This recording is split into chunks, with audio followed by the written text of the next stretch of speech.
দ্বিতীয় মহাযুদ্ধের আগে কলকাতা শহরে এখানে ওখানে গোটা কয়েক লোন অফিস ছিল। যুদ্ধ আরম্ভ হওয়ার পর তাদের সংখ্যা অনেক বেড়েছে। লোন অফিসের মহাজনী কারবার অতি সরল ও সহজ। অভাবগ্রস্ত মানুষ নিজের অস্থাবর সম্পত্তি ঘটি বাটি ঘড়ি কলম এনে বন্ধক রেখে টাকা নেয়।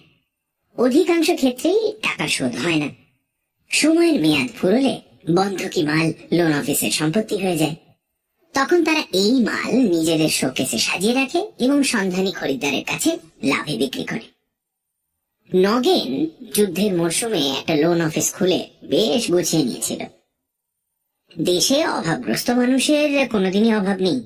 তার উপর সাদা কালো বহুজাতীয় সৈনিকের শহরে আসার ফলে জাপানি খেলনা বেলুনের মতো ব্যবসা খুব সহজেই ফুলে ফেঁপে উঠেছিল।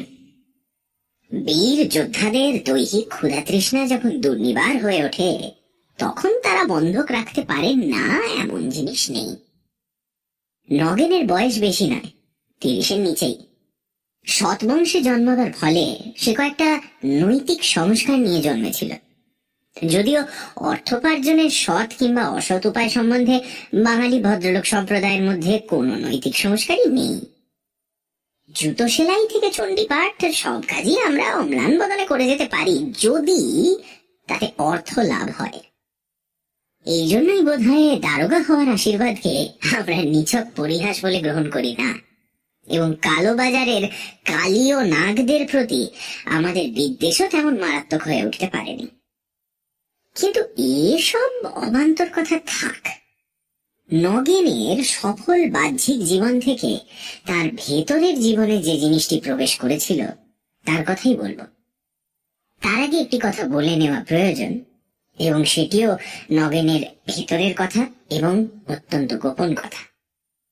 বয়স 30-এর কাছাকাছি হলেও নগেন স্বাস্থ্যবান যুবক। তার রক্তের তাপ এখনো কমতে আরম্ভ করেনি। কিন্তু তার স্ত্রী খনিকা, সংক্ষেপে খনা, মাত্র 23 বছর বয়সেই তার ঘন যৌবনকে বিদায় দিয়েছিল।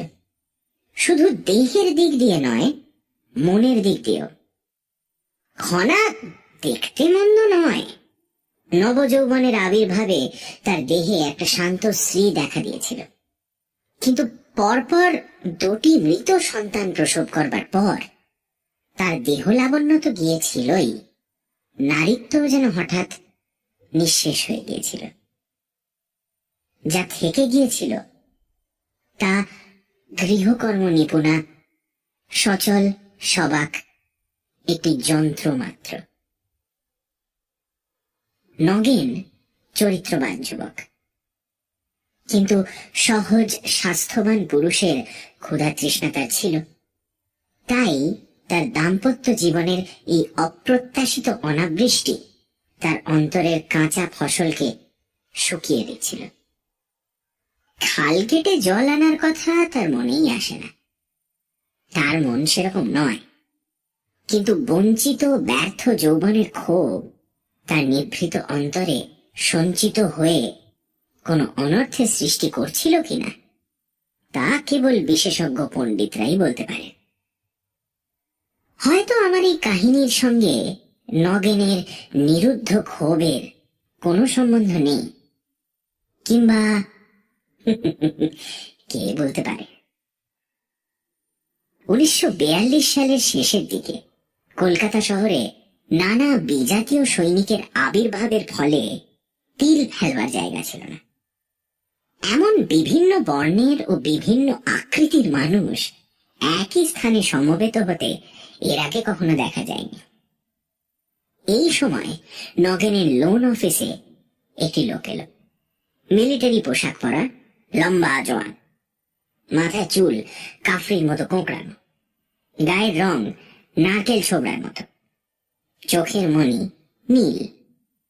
ভাঙা ভাঙা ইংরেজিতে বলল, আমি একটা জিনিস বন্ধক রেখে টাকা চাই। সে পকেট থেকে একটা ছুরি বার করল। ছুরি না বলে ছোরা বললেই ভালো হয়, যদিও পেন্সিল কাটা ছুরির মতোই এটাকেও ভাঁজ করে বন্ধ করা যায়। হাড়ের বাঁট দীর্ঘকালের ব্যবহারে ও তামাকের রসে বাদামি হয়ে গেছে বটে, কিন্তু ফলাটা সতেজ উগ্রতায় ঝকঝক করছে। ফলাটা প্রায় 6 ইঞ্চি লম্বা, কিন্তু এমন অদ্ভুত তার গঠন, দেখলেই চমকে উঠতে হয়। নগেন সম্মোহিতের মতো দেখতে লাগলো। ছুরিটা যেন ছুরি নয়, বৃশ্চিকের মতো ক্রূর জীবন্ত একটা প্রাণী। তার ফলাটা বন্য পশুর দাঁত বার করার মতো বর্বর হিংস্রতায় হাসছে। ছুরি থেকে চোখ তুলে নগেন দেখল ছুরির মালিকও পোকায় খাওয়া ঘষা দাঁত বার করে ব্যঙ্গভরে হাসছে। নগেনের ব্যবসা বুদ্ধি ফিরে এলো। সে ছুরিটা উল্টে পাল্টে দেখে বলল, 3 টাকা দিতে পারি। ছুরির মালিক বলল, আমার 5 টাকা চাই। নগেন আর কথা না বাড়িয়ে রসিদ লিখে তাকে 5 টাকা দিয়ে দিল। 7 দিনের মেয়াদ, এর মধ্যে টাকা শোধ না করতে পারলে ছুরি বাজেয়াপ্ত হয়ে যাবে। লোকটা রসিদ ও টাকা প্যান্টের পকেটে পুরে বলল, ছুরি সাবধানে রেখো, আমার বড় আদরের জিনিস, শিগগিরই আমি খালাস করে নিয়ে যাব। লোকটা কেমন একরকম ভাবে নগেনের দিকে তাকিয়ে একটু মাথা নেড়ে চলে গেল। নগেন কিছুক্ষণ দরজার দিকে তাকিয়ে রইল। অদ্ভুত চেহারা লোকটা, কাফরির মতো চুল, সাদা আদমির মতো চোখ, এশিয়াবাসীর মতো রং, যেন 3টে মহাদেশে 3 জন মানুষকে এক জায়গায় করে একটা মানুষ তৈরি হয়েছে, কিংবা ওই একটা মানুষ থেকেই 3 মহাদেশে 3টি জাতি বেরিয়ে এসেছে। লোকটার বয়সও অনুমান করা যায় না, 30 বছর হতে পারে, আবার 3000 বছর বললেও অসম্ভব মনে হয় না। ছুরিটা টেবিলের ওপর ছিল, সেটা তুলে নিয়ে নগেন আবার নেড়ে চেড়ে দেখতে লাগলো। কি ধার! নগেন ছুরির ফলাটা নিজের লোমশ হাতের ওপর দিয়ে একবার খুরের মতো টেনে নিয়ে গেল। অমনি লোমগুলো ঝরে পড়ল। সঙ্গে সঙ্গে একটা অপূর্ব আনন্দে তার গায়ে কাঁটা দিতে লাগলো। অনুভূতিটা অচেনা নয়, কিন্তু আরো তীব্র, আরো কুটিল, পরকীয়া প্রেমের মতোই গোপন অপরাধের বিষ মেশানো। সেদিন সমস্ত কাজকর্মের মধ্যে নগেনের মন এই ছুরির দিকেই পড়ে রইল। তার মনে হলো, লোকটা যদি ছুরি উদ্ধার করতে না আসে তো বেশ হয়, ছুরিটা তার হয়ে যাবে, সে আর কাউকে বিক্রি করবে না। ব্ল্যাক আউটের কল্যাণে সন্ধ্যার সময় দোকান বন্ধ করতে হয়। নগেন ছুরিটা সাবধানে সিন্ধুকে বন্ধ করে দোকানে তালা লাগিয়ে বাড়ি ফিরল। কিছুদিন যাবৎ তার মনটা কেমন যেন নিঃসম্বল হয়েছিল। আজ তার মনে হলো সে হঠাৎ গুপ্তধন পেয়েছে। বাড়ি ফিরে সে খনাকে ছুরির কথা বলল না। 2-1 বার বলি বলি করে থেমে গেল।